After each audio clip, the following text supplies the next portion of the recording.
सीआईएनको साझा खबरबाट दीपक आचार्यको नमस्कार। साझा खबर देशभरिका सामुदायिक रेडियो CINखबर.com र मोबाइल एप CINमा पनि सुन्न सकिन्छ।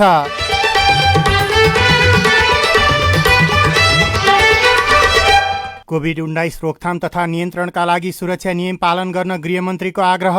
कोरोना अनियन्त्रित ढङ्गले फैलिएकाले आफू बाहेक सबैलाई संक्रमण भएको सम्झेर सतर्कता अपनाउन स्वास्थ्य मन्त्रालयको अपिल। म बाहेक अरू जसलाई पनि कोरोना भाइरस हुन सक्छ भनेर शंका गर्ने र व्यवहार गर्ने गर्नुपर्दछ। सांसदहरूलाई आजैदेखि नयाँ नक्सा अङ्कित लोगो प्रयोग गर्न दुवै सदनको आग्रह। नेकपाद्वारा भोलिका लागि सचिवालय बैठक आह्वान। आयल निगमद्वारा पेट्रोलियम पदार्थको मूल्य वृद्धि। यो पटक 1-1 रुपियाँ मूल्य समायोजन भएको छ। त्यो पेट्रोल डिजल र मट्टीतेलमा मात्र भएको छ। हवाई इन्धन र एलपीजी लगायतमा चाहिँ त्यस्तो मूल्य वृद्धि भएको छैन। कालीकोटमा खोलाले बगाएर अछामका एकै घरका 4 जनाको मृत्यु। लोकसेवासँग समन्वय नै नगरी धमाधम स्थायी कर्मचारी भर्ना गर्दै स्थानीय र प्रदेश सरकार। भर्खर गठन भएको प्रदेश लोकसेवा आयोगले यस्तो उश्रृङ्खलतासँग कसरी चाहिँ फेस गर्छ होला, यो अहिले अनुमान नै गर्न गाह्रो छ। र आज एकै दिन विश्वभर 2,94,000 भन्दा बढी कोरोना संक्रमित। हालसम्मकै उच्च दरमा कोरोना फैलिएकोमा विश्वभरको चिन्ता।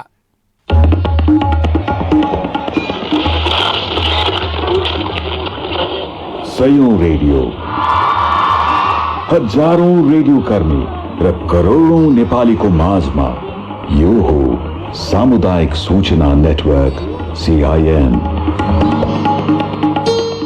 भनिन्छ विपत्ति बाजा बजाएर आउँदैन, तर सिन्धुपाल्चोकको जुगल गाउँपालिकाको लिदीमा बाजा बजाएरै पहिरोले दशा ल्यायो। पहिरो आउने संकेत देखिएपछि आफ्नो बस्ती सारिदिन त्यहाँका नागरिकले सरकारसँग हार गुहार गरेका थिए। CIN र सामुदायिक रेडियोले 15 दिन अगाडि नै कुनै पनि बेलामा पहिरो जान सक्ने सचेत गराएको थियो। नागरिकको आग्रह र सामुदायिक रेडियोले उठाएको सवाललाई कुनै पनि सरकारले सुनेनन्। सहयोग माग्दा नदिने तर घटना भइसकेपछि चासो दिने नेताहरूको शैली फेरिनु पर्दछ। अब खबर स्नेहा कर्णबाट। पछिल्लो 24 घण्टामा मुलुकभर 641 जनामा कोरोना भाइरसको संक्रमण पुष्टि भएको छ। देशभरका प्रयोगशालामा 12,247 नमूना परीक्षण गर्दा उनीहरूमा संक्रमण पुष्टि भएको हो। यससँगै नेपालमा कुल संक्रमितको संख्या 26,660 पुगेको छ। पछिल्लो 24 घण्टामा मात्र 134 जना कोरोना संक्रमित निको भएर घर फर्केका छन् र यो सँगै नेपालमा हालसम्म कोरोना भाइरसको संक्रमणपछि निको हुनेको संख्या 17,335 पुगेको छ। देशभर सक्रिय संक्रमितको संख्या 9,221 रहेका छन्। स्वास्थ्य तथा जनसंख्या मन्त्रालयका अनुसार काठमाडौँ उपत्यकामा मात्रै पछिल्लो 24 घण्टामा 172 जना नयाँ संक्रमित थपिएका छन्। मन्त्रालयले पछिल्लो समय कोभिड-19 को संक्रमण बढेसँगै बानी व्यवहार सुधार्न सबैलाई आग्रह गरेको छ। मन्त्रालयका प्रवक्ता डाक्टर जागेश्वर गौतमले कोरोनाको जोखिम सबैमा हुन सक्ने भन्दै स्वास्थ्य समस्या र दीर्घ रोगीलाई मात्र कोरोना हुन्छ, भइहाले पनि केही पनि हुँदैन भनेर नसोच्न आग्रह गर्नुभयो। बाहिरबाट सोचे जस्तो हाम्रो शरीर कोभिड संक्रमणसँग जुझ्न सक्ने नहुन सक्छ। त्यसकारण हामी सबै कोरोनाको संक्रमणको जोखिममा छौं। म बाहेक अरू जसलाई पनि कोरोना भाइरस हुन सक्छ भनेर शंका गर्ने र व्यवहार गर्ने गर्नुपर्दछ। आफ्नो साथीभाइ आफन्त र चिनजानका मानिसमा कोरोना भाइरस छैन, उनीहरूसँग भेट्दा मास्क लगाउनु पर्दैन, 2 मिटर दूरी कायम गर्नु पर्दैन भन्ने सोचाइले ठूलो खतरा निम्त्याइरहेको छ। त्यसैले सचेत बनौं, व्यवहार सुधारौं। कोभिडको रोकथाम हाम्रो व्यवहारमा छ, यसको उपचार र खोप संसारमै छैन। यस्तै पछिल्लो 24 घण्टामा थप 2 जनाको मृत्यु भएको छ र नेपालमा कोरोना भाइरसको संक्रमणका कारण मृत्यु हुनेको संख्या 104 पुगेको छ। सरकारले कोभिड-19 को संक्रमणको उपचार गरिरहेका अस्पताललाई अनुदान उपलब्ध गराउने भएको छ। स्वास्थ्य तथा जनसंख्या मन्त्रालयले कोरोना भाइरसको संक्रमणको उपचार बापत अस्पताललाई अनुदान उपलब्ध गराउने सम्बन्धी आदेश 2077 बमोजिम कोभिड-19 का शंकास्पद तथा संक्रमित व्यक्ति राखी उपचार गर्ने सबै किसिमका अस्पताललाई अनुदान उपलब्ध गराउन लागेको हो। तोकिएको समयभित्र विवरण उपलब्ध नगराउने अस्पतालको हकमा कुनै कठिनाई हुन गएमा सम्बन्धित अस्पताल आफै जिम्मेवार हुनुपर्ने मन्त्रालयका सहप्रवक्ता डाक्टर समीर कुमार अधिकारीले CIN लाई जानकारी दिनुभयो। कालीकोटको नरहरिनाथ गाउँपालिका 7 को दुदुली खोलाले बगाउँदा एकै परिवारका 4 जनाको मृत्यु भएको छ। हिजो साँझ 6 बजेतिर अछामको पञ्चदेवल विनायक नगरपालिका 9 तामकोटबाट दिदीको घरमा भेटघाटमा आउन लागेका एकै परिवारका 4 जनालाई दुदुली खोला तर्ने क्रममा बगेर मृत्यु भएको हो। अछामबाट कालीकोटको मालकोट माइती घर आएका 33 वर्षका देवा बोहरा, उनका 14 वर्षका छोरा विपना बोहरा, विपिन बोहरा, 7 वर्षका छोरा हेमन्त बोहरा र 1 वर्षका छोरी आकृति बोहराको दुदुली खोलाले बगाउँदा मृत्यु भएको जिल्ला प्रहरी कार्यालय कालीकोटले जनाएको छ। उनीहरू सबैको शव फेला परिसकेको जिल्ला प्रहरी कार्यालय कालीकोटका सूचना अधिकारी यक्षराज जोशीले जानकारी दिनुभएको छ। यससँगै बाढी पहिरो र खोलाले गरी कालीकोटमा 2 साताको अवधिमा 26 जनाको मृत्यु भइसकेको चङ्खेली एफएम कालीकोटले खबर पठाएको छ। गृहमन्त्री रामबहादुर थापाले कोभिड-19 रोकथाम तथा नियन्त्रणका लागि सुरक्षाका नियम पालना गर्न सर्वसाधारणलाई आग्रह गर्नुभएको छ। कोरोना रोकथाम तथा नियन्त्रणका लागि सरकारले लागू गरेको बन्दावधिको सबै नियम पालना गर्न उहाँले आग्रह गर्नुभएको हो। सरकारले मात्रै कोरोना रोकथाम तथा नियन्त्रणका लागि काम गरेर नहुने भन्दै सबै नागरिकले सचेतना अपनाउन आवश्यक रहेको उहाँको भनाइ छ। गृहमन्त्री थापाले सरकार र नागरिक सबैले एकसाथ सचेत भई नियम पालना गरेमा संक्रमणलाई नियन्त्रण गर्न सकिने पनि बताउनुभयो। नेपाल कम्युनिष्ट पार्टी नेकपाले भोलिका लागि सचिवालय बैठक बोलाएको छ। भोलि बिहान 9:30 बजेका लागि बैठक बोलाइएको सचिवालय सदस्य एवं पार्टीका वरिष्ठ नेता झलनाथ खनालले सीआईएनलाई जानकारी दिनुभयो। सचिवालय बैठकले नेकपा विवाद सुल्झाउन गत शुक्रबार गठित कार्यदललाई अनुमोदन गर्नुको साथै कार्यदलको कार्यदेश पनि तयार गर्ने नेता खनालले बताउनुभयो। कार्यदललाई पार्टी कमिटिबाट अनुमोदन गरेर वैधानिकता दिनुपर्ने वरिष्ठ नेता खनाल, माधव नेपाल र प्रवक्ता नारायण काजी श्रेष्ठको माग थियो। अध्यक्ष पुष्पकमल दाहाललाई भेटेर उहाँहरूले सचिवालय बैठक बोलाउन माग गर्नुभएको थियो। महासचिव विष्णु पौडेलको संयोजकत्वमा डाक्टर भीम रावल, जनार्दन शर्मा, पम्फा भूषाल, सुरेन्द्र पाण्डे र शंकर पोखरेल सदस्य रहेको कार्यदल बनाइएको थियो। नेपालको अध्यावधिक गरिएको राजनीतिक तथा प्रशासनिक नक्सा अंकित संघीय संसदको लोगो संघीय संसदका पदाधिकारीलाई हस्तान्तरण गरिएको छ। संघीय संसदका महासचिव डाक्टर भरतराज गौतमले सिंहदरबार स्थित सभामुखको कार्यकक्षमा सभामुख अग्निप्रसाद सापकोटा, राष्ट्रिय सभाका अध्यक्ष गणेश प्रसाद तिमिल सिन्हा र राष्ट्रिय सभाका उपाध्यक्ष शशिकला दाहाललाई लोगो हस्तान्तरण गर्नुभएको हो। सभामुख सापकोटा, अध्यक्ष तिमिल सिन्हा र उपाध्यक्ष दाहालले आजदेखि नयाँ लोगो लगाउन थाल्नु भएको छ। सरकारले लिम्पियाधुरा, लिपुलेक र कालापानी समेटिएको नयाँ नक्सा जारी गरेपछि संघीय संसदमा प्रयोग हुँदै आएको लोगो र रेस्ट्रममा प्रयोग हुँदै आएको लोगो परिमार्जन गर्ने गत जेठ 11 गते बसेको प्रतिनिधि सभा र राष्ट्रिय सभा कार्यव्यवस्था परामर्श समितिको बैठकले निर्णय गरेको थियो। राष्ट्रिय मानवाधिकार आयोगले कोरोना भाइरसको संक्रमणबारे सबै स्थानीय तहलाई समयमै आवश्यक र यथेष्ट जानकारी गराउन संघीय सरकारलाई निर्देशन दिएको छ। आयोगले प्रधानमन्त्री तथा मन्त्री परिषदको कार्यालय, स्वास्थ्य तथा जनसङ्ख्या मन्त्रालय र संघीय मामिला तथा सामान्य प्रशासन मन्त्रालयलाई पत्राचार गर्दै यस्तो निर्देशन दिएको हो। नेपाल आयल निगमले फेरि पेट्रोलियम पदार्थको मूल्य बढाएको छ। निगमले आज राति 12 बजेदेखि लागू हुने गरी पेट्रोल, डिजेल र मट्टीतेलमा 1-1 रुपैयाँका दरले मूल्य बढाएको निगमका प्रवक्ता विनीत मणि उपाध्यायले सीआईएनलाई जानकारी दिनुभयो। नेपाल आयल निगमले इन्डियन आयल कर्पोरेसनसँग यो तेल खरिद गर्ने गर्दछ। तेल खरिद गरिसकेपछि हामीले 15-15 दिनमा 1 तारिक र 16 तारिकमा इन्डियन आयल कर्पोरेसनबाट मूल्य सूची हामीलाई प्राप्त हुन्छ। त्यो मूल्य सूचीको आधारमा हामीले चाहिँ यो मूल्यहरू समायोजन गर्ने गर्दछौँ। यो पटक 1-1 रुपियाँ मूल्य समायोजन भएको छ। त्यो पेट्रोल, डिजल र मट्टीतेलमा मात्र भएको छ। हवाई इन्धन र एलपीजी लगायतमा चाहिँ त्यस्तो मूल्य वृद्धि भएको छैन। चिकित्सा शिक्षा सुधारको माग राख्दै आजदेखि पुनः सत्याग्रहको घोषणा गर्नुभएको डाक्टर गोविन्द केसीले 10 दिनलाई स्थगित गर्नुभएको छ। आज एक विज्ञप्ति जारी गर्दै डाक्टर केसीले नागरिकले भोग्नु परिरहेको चौतर्फी विपत्तिप्रति संवेदनशील हुँदै सत्याग्रहको कार्यक्रम 10 दिनका लागि स्थगन गरिएको जानकारी दिनुभयो। अब विदेशको खबर। पछिल्लो 24 घण्टामा विश्वभर हालसम्मकै धेरै कोरोना संक्रमित एकै दिन फेला परेका छन्। विश्व स्वास्थ्य संगठनका अनुसार पछिल्लो 24 घण्टामा विश्वभर 2,94,000 भन्दा बढी नयाँ कोरोना संक्रमित थपिएका हुन्। अमेरिकी विश्वविद्यालय जन हपकिन्सका अनुसार यो सँगै विश्वभर कोरोना भाइरसका कारण संक्रमित हुनेको संख्या 2,16,48,443 पुगेको छ। यस्तै हालसम्म विश्वभर कोरोना भाइरसको संक्रमणका कारण 7,69,000 भन्दा बढीको मृत्यु भइसकेको छ भने संक्रमित भएका मध्ये 1,43,56,000 भन्दा बढी स्वस्थ भइसकेका छन्। र एउटा खेल खबरमा नेपाल ओलम्पिक कमिटी एनओसीका 2 जनामा कोरोना संक्रमणको पुष्टि भएको छ। स्नेहा कर्ण।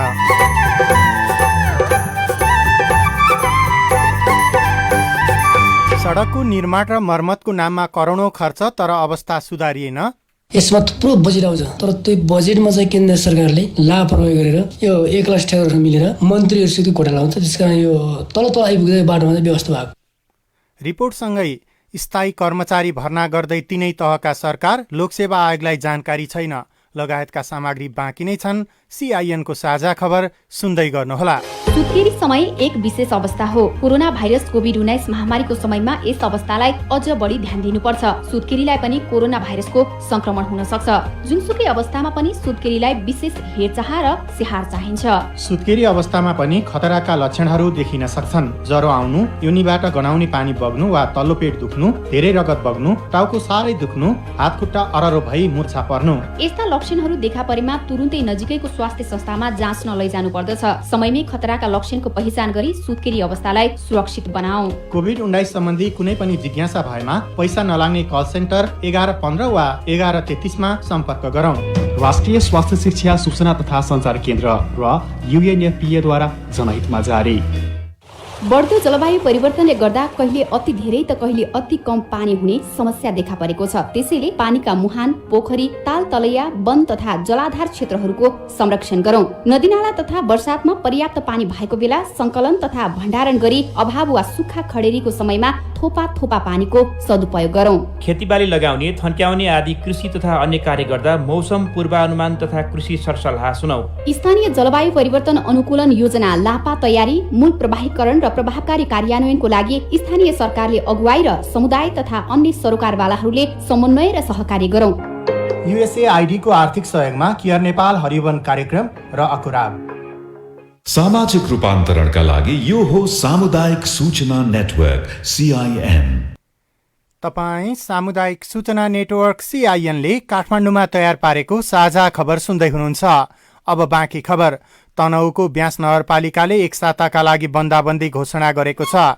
समुदाय स्तरमा कोरोनाको उच्च जोखिम देखिएसँगै भोलि दिउँसो 12 बजेदेखि बन्दाबन्दी लागू हुने भएको छ। आज नगरपालिकामा सर्वपक्षीय बैठक बसी यस्तो निर्णय गरेको दमौली एफएमले खबर पठाएको छ। त्यस्तै कोरोना भाइरसको संक्रमण बढ्दै गएपछि सिन्धुलीका 9वटै स्थानीय तहले बन्दाबन्दी घोषणा गरेका छन्। मानिसको आवागमनमा कडाई र सरकारी कामकाजमा सिफारिस दिने लगायतका सम्पूर्ण कामहरूमा पनि रोक लगाइएको रेडियो सिद्ध बाबाले खबर पठाएको छ। बाजुराको बुढीनन्दा नगरपालिकामा करिब 2 हप्तादेखि विद्युत सेवा पूर्ण रूपमा अवरुद्ध भएको छ। नगरपालिकाको वडा नम्बर 2 कोल्टीमा सञ्चालित बर्डीगार्ड जलविद्युत आयोजनाको नहर भत्किँदा 14 गतेदेखि विद्युत सेवा अवरुद्ध भएको छ। रेडियो बुढीनन्दाले खबर पठाएको छ।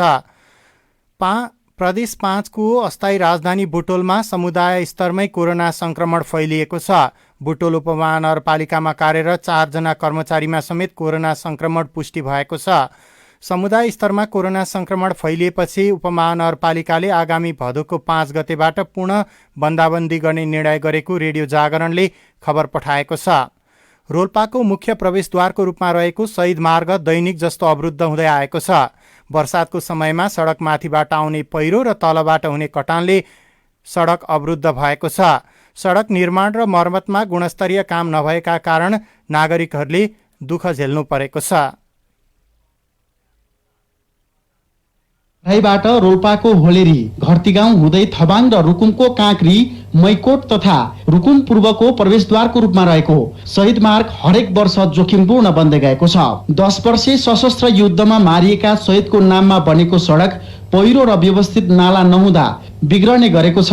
सडकको घोराई होलेरी खण्ड कालोपत्रे भएको 1 वर्ष नहुँदै पूर्ण रूपमै उप्किएको छ भने अन्य खण्डमा गरिएको ग्राभेल समेत गुणस्तरीय छैन। हरेक वर्ष बजेट आए पनि सडक मर्मतको काम गुणस्तरीय नभएको स्थानीयहरू बताउँछन्। माडी गाउँपालिका वडा नम्बर 2 का सूर्य खड्का, एउटा प्रोजेक्टको नाममा चाहिँ शहीद मार्ग भनेर घोषणा हो। यसमा थुप्रो बजेट आउँछ, तर त्यो बजेटमा चाहिँ केन्द्र सरकारले लापरवाही गरेर आएको बजेट चाहिँ यो 1 लाख ठेगारहरू मिलेर मन्त्रीहरूसित घोटाला हुन्छ। त्यसकारण यो तल आइपुग्दै बाटोमा चाहिँ व्यवस्था भएको। सडक बिग्रिरहने भएकाले रोल्पा र रुकुम पूर्वबाट अन्यत्र रिफर गरिएका बिरामीलाई समेत अप्ठ्यारो हुने गरेको छ। माडी गाउँपालिका घरती गाउँमा रहेको स्मृति अस्पतालका व्यवस्थापक प्रेम घरती मगर, कोइरा आएर तपाईको बाटोमा ब्लक भएर बिरामीलाई ठाउँमा पुर्याउन नसकेर फर्केर आएको पनि छ कि हामीसँग त्यस्तो पनि छ गर्ने समस्या। शहीद मार्गलाई अहिले पनि नेपाल सरकारले प्राथमिक निर्माण कार्यक्रम आयोजनामा राखेको छ। सोही कारण सडक निर्माण र मर्मतका लागि यो वर्ष 29 करोड 60 लाख बजेट छुट्याइएको छ।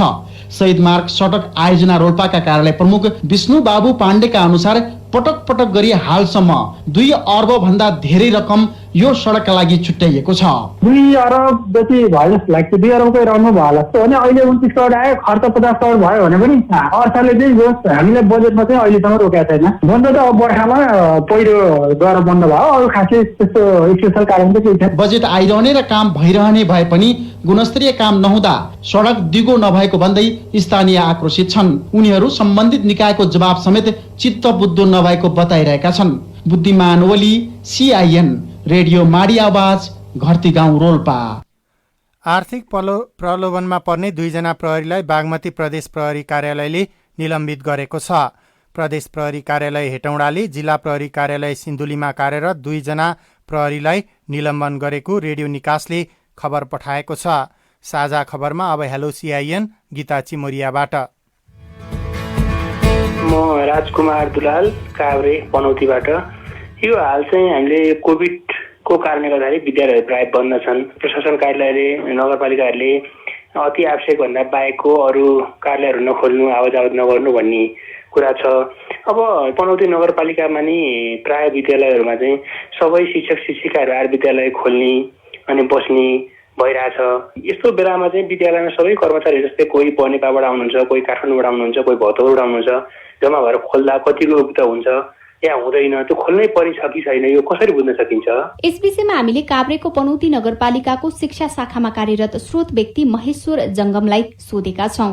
सर्वप्रथम म राजकुमारजीलाई धेरै धन्यवाद दिन चाहन्छु। उहाँले भने जस्तो पनौती नगरपालिकामा अहिले कुनै औपचारिक कक्षाहरू सञ्चालन भइरहेको छैन। यस सन्दर्भमा नगरपालिका शिक्षा शाखाले पटक पटक विद्यालयहरूमा नियमित कक्षाहरू सञ्चालन नगर्नको लागि सूचनाहरू प्रवाह गर्ने काम भइरहेको छ।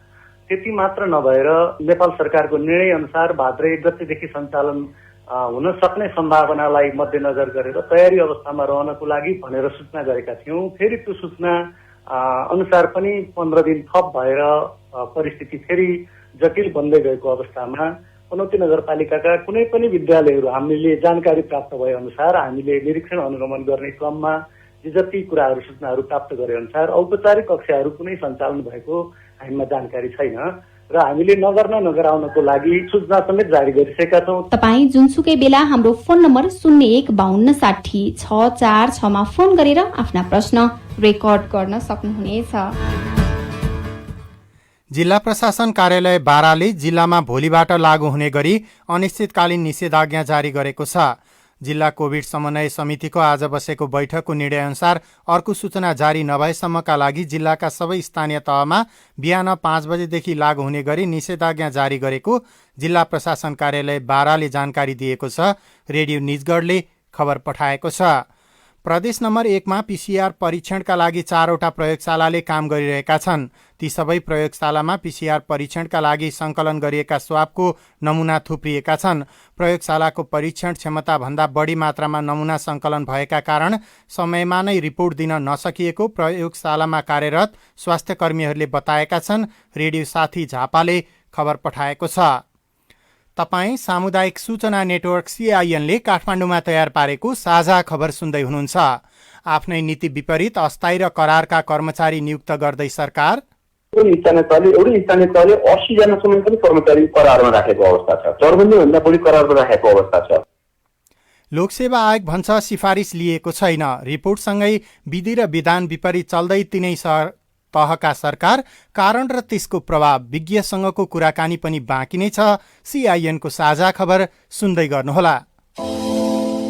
अहिले कोभिड-19 र लकडाउनसँगै विद्यालयहरू बन्द भई बालबालिकाहरू घरभित्रै बस्न बाध्य छन्। प्राकृतिक र मानव सिर्जित विपदको समयमा अन्य सामान्य अवस्थाको तुलनामा यो बेला विभिन्न किसिमको हिंसा, दुर्व्यवहार र शोषणको उच्च जोखिम भएकाले बालबालिकाको विशेष संरक्षणको आवश्यकता पर्दछ। यो बेला बालबालिकामाथि हिंसा, दुर्व्यवहार र शोषणका साथै बालविवाह र बेचबिखनको सम्भावना पनि बढी हुन्छ।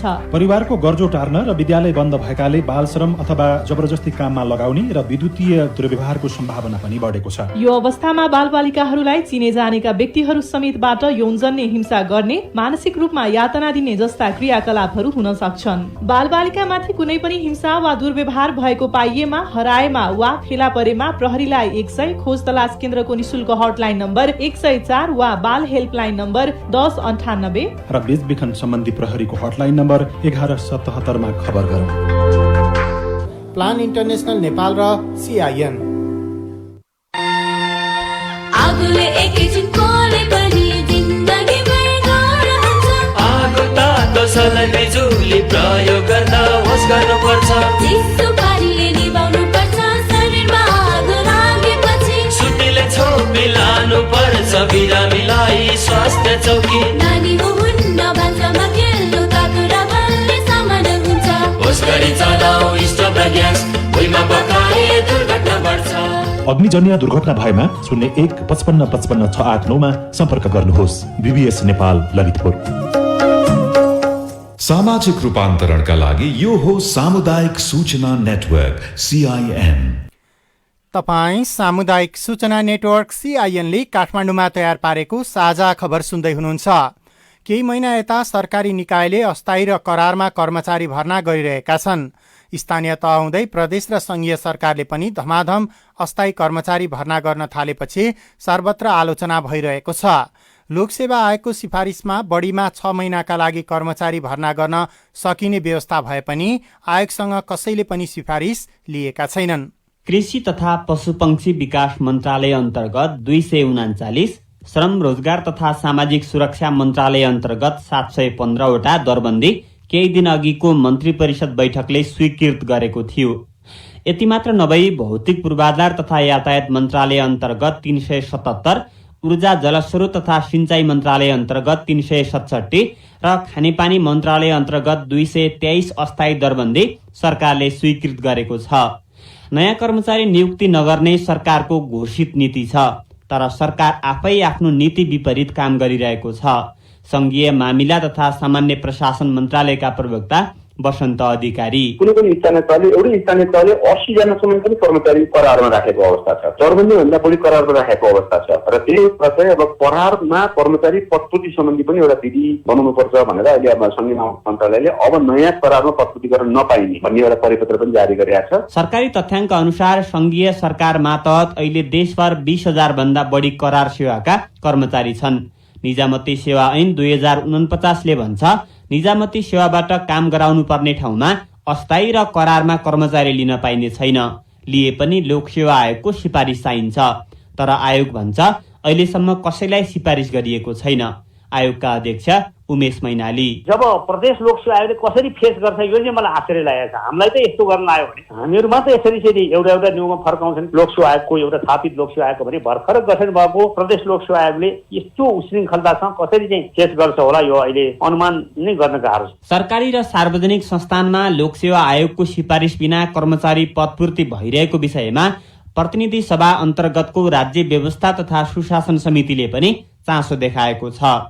यसबारे विस्तृत अध्ययन गर्न समितिले नेकपाका सांसद विजय सुब्बाको नेतृत्वमा 4 सदस्यीय उपसमिति गठन गरेको छ। जनता समाजवादी पार्टीका सांसद एवं उपसमिति सदस्य रामसहाय प्रसाद यादव। यो विषयमा अहिले अध्ययन भइरहेको छ, सामान्य छलफल पनि भइरहेको छ। अब यसका लागि आवश्यक पर्ने लोकसेवा आयोगका सदस्य अध्यक्षसँग पनि बोलाएर छलफल गर्नुपर्ने, यससँग सम्बन्धित विज्ञहरूसँग पनि बोलाएर छलफल गर्ने, पूर्व लोकसेवा आयोगका पदाधिकारी सदस्यहरू रहनु भएको साथीहरूसँग पनि छलफल गर्ने कुरा पनि हामीले गरेका छौँ। अनि लास्टमा चाहिँ प्रतिवेदन तयार गर्ने समितिको एउटा योजना छ। कोरोनाका कारण स्थायी कर्मचारी भर्ना प्रक्रिया झण्डै 5 महिनादेखि रोकिएको छ। यही मौकामा व्यवस्था विपरीत अस्थायी कर्मचारी भर्ना गरिएको भन्दै सरकारको आलोचना भइरहेको छ। केशव भुल, CIN, काठमाडौँ। तीनै तहका सरकार करारमा कर्मचारी भर्ना गर्ने प्रतिस्पर्धामा देखिएका छन्। यो गलत प्रतिस्पर्धाको अन्त्यका लागि कस्ता संयन्त्रको भूमिका महत्त्वपूर्ण हुन्छ? साथी लीलप्रकाश चन्दले प्रशासनविद काशीराज दाहालसँग कुराकानी गर्नुभएको छ। संविधानले के व्यवस्था गर्यो भन्दा भइरहेको कर्मचारीलाई तिनै तहमा समायोजन गर्ने, जहाँ कर्मचारीको दरबन्दी रिक्त हुन्छ, प्रदेश र स्थानीय तहमा रिक्त भएकोलाई प्रदेश लोकसभाको माध्यमबाट पूर्ति गर्ने, सङ्घमा रिक्त भएकोलाई सङ्घले चाहिँ लोकसभाले पूर्ति गर्ने भन्ने संविधान कानुनको अहिलेको व्यवस्था हो। प्रदेशको लोकसेवा आयोगलाई पनि यसबारेमा जानकारी छैन, सङ्घको लोकसेवा आयोगसँग पनि कुनै समन्वय गरिएको छैन। शक्तिको दुरुपयोग भयो कि उपयोग भयो? प्रशासन सुधारका प्रतिनिधिहरूले के कुरालाई निष्कर्षमा प्रस्तुत गरेको छ भन्दा सङ्घ अब स्वाभाविक आकारमा सानो हुन्छ, नीति निर्माणमा केन्द्रित, प्रादेशिक महत्त्वका विषयमा प्रदेशले कार्यान्वयन गर्छ, सेवा प्रवाह र स्थानीय आवश्यकतालाई स्थानीय सरकारले परिपूर्ति गर्छ। तपाईँ त प्रशासन सुधार आयोगको अध्यक्ष पनि भइसकेको कारणले गर्दाखेरि प्रदेश स्तरमा स्थानीय स्तरमा कर्मचारी भर्ना करार रूपमा जति सकिन्छ गर्नु भन्ने लेखिएको छ र त्यहाँ जहाँसम्म सरकारको भनाइ के छ भन्दाखेरि कुनै अस्थायी दरबन्दी सिर्जना गरेको अहिले सन्दर्भ होइन। स्वीकृत भइरहेको दरबन्दी पूर्ति हुन नसकेको अवस्थामा तत्कालै जनशक्तिको अभाव नहोस् भन्नको निम्ति मात्रै यो व्यवस्था गरिएको हो भन्ने सरकारको सार्वजनिक जिम्मेवार व्यक्तिहरूको दृष्टिकोण व्यक्त भएको छ। लोकसेवाको प्रक्रियाबाट थाहै पूर्ति गर्ने हो, यो सिद्धान्तमा रहेर हामीले काम गरेका छौँ भने स्वस्थकर हुन्छ। आफ्नो क्षेत्रका व्यक्ति, आफूलाई चिने जानेका अथवा आफूसँग आस्था भएका व्यक्तिलाई जागिर खुवाउनकै लागि यस्तो अस्थायी दरबन्दी सिर्जना गरेर यदि कर्मचारी भर्ना गर्छ भने त्यस्ता व्यक्तिलाई कारबाही गर्नको लागि तपाईँहरूले केही सिफारिस गर्नुभएको छ कि छैन? अवैधानिक काम नहोस् भन्नको लागि संसदभित्रका समितिहरूले त्यसलाई हेर्न सक्छ, चाहे त्यो प्रदेश सभाको सन्दर्भमा होस्, चाहे त्यो गाउँ सभा र नगरसभाको भित्र पनि त्यहाँ विभिन्न किसिमको सुशासन समितिहरू छन्। त्यो सुशासन समितिहरूले चाहिँ त्यसलाई हेर्ने भनेर त्यो कानुनमा लेखिया छ। अनियमितता भएको छ भने लोकसेवाले प्रश्न गर्न सक्छ, अख्तियार दुरुपयोगले त्यहाँ बदनेतपूर्ण भ्रष्टाचार गर्ने कामबाट भएको छ भनेदेखि कारबाही गर्न सक्छ, बदर गर्न सक्छ। एकअर्का प्रतिको आलो पालोको कारणले गर्दाखेरि यसमा ढिला अथवा त्रुटि भएको पनि हुन सक्छ। सबभन्दा पहिलो प्राथमिकता फलाना निकायले यहाँ हेर्नुपर्ने हो भनेर हामी भन्न सक्ने अवस्थामा छौँ कि छैनौँ? असर गर्ने मार्का पर्ने पक्षले लोकसेवाको ध्यान आकर्षण गर्न सक्छ, संसदको ध्यान आकर्षण गर्न सक्छ, सम्बन्धित निगरानी गर्ने निकायको ध्यान आकर्षण गर्न सक्छ। कतिमा सोमोटोमा कारबाही गर्नुपर्ने तत्त निकायको पनि जिम्मेवारी कर्तव्य हुन्छ। कानुनको उल्लङ्घन गरेर कुनै काम भइराखेको छ भने उच्च अदालतमा, सर्वोच्च अदालतमा, तत्त अदालतमा गएर पनि उपचार प्राप्त गर्ने संविधानले त्यो अधिकार दिएको हुनाले त्यो विभिन्न बाटाबाट, त्यो विभिन्न पद्धति र प्रणालीबाट पनि त्यसलाई सुधार गर्न सक्छौँ। अनि मात्रै संविधान जीवन्त हुन्छ, गतिशील हुन्छ। त्रुटि स्वीकारेर अगाडि बढ्दै गयौँ, त्रुटि कायमै हुन दिउँ भनेदेखि स्वस्थ अभ्यास हुँदैन। परिमार्जन गर्ने यसमा सबैले आफ्नो क्षेत्रबाट सक्रिय भूमिका निर्वाह गर्यो भने मात्रै संविधान जीवन्त हुन्छ। कर्मचारी भर्ना गर्दाखेरि लोकसेवा आयोगलाई कुनै वास्ते नगर्ने गर्दाखेरि जुन प्रकारको शक्तिको बाँडफाँड भनेर तपाईँले भन्नुभएको थियो नि अगाडि, त्यो शक्ति प्रदर्शनतर्फ लागे सरकारहरू हामीले जुन परिकल्पना गरेका थियौँ, जसरी त्यो लेखिएको थियो त्यो अनुसार भएन भन्न मिल्छ कि मिल्दैन? संविधान सम्मत कतिपय काम नहुने हुनाले अदालतमा मुद्दा पर्छन्, अदालतबाट बदर हुन्छन्, अदालतबाट पनि गल्ती भएछन् भने त्यसमा पनि कारबाहीका व्यवस्था हुन्छन्, यो विधिको शासनमा। तर त्यसैले हामीले सम्बन्धित संयन्त्रले सम्बन्धित पद्धति र प्रक्रियाबाट त्यसलाई सुधार गर्नुपर्छ। प्रशासनविद काशीराज दाहाल आफूले चिनेको व्यक्तिलाई जागिर खुवाउनको लागि सरकारले थेग्नै नसक्ने गरेर अनावश्यक नियुक्ति गर्ने परिपाटीको अन्त्य हुनुपर्छ।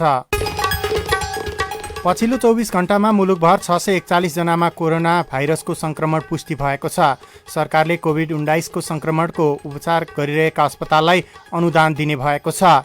गृहमन्त्री रामबहादुर थापाले कोभिड-19 बाट बच्नका लागि सुरक्षा नियम पालन गर्न सर्वसाधारणलाई आग्रह गर्नुभएको छ। कालीकोटको दुधुली खोलाले बगाउँदा एकै परिवारका 4 जनाको मृत्यु भएको छ। नेपालको अध्यावधिक गरिएको राजनीतिक तथा प्रशासनिक नक्सा अंकित संघीय संसदको लोगो संघीय संसदका पदाधिकारीलाई हस्तान्तरण गरिएको छ र पछिल्लो 24 घण्टामा विश्वभर हालसम्मकै उच्च 2,94,000 कोरोना संक्रमित फेला परेका छन्। हवस् त आजलाई साझा खबरको समय सकियो। प्राविधिक साथी सुभाष पन्तलाई धन्यवाद।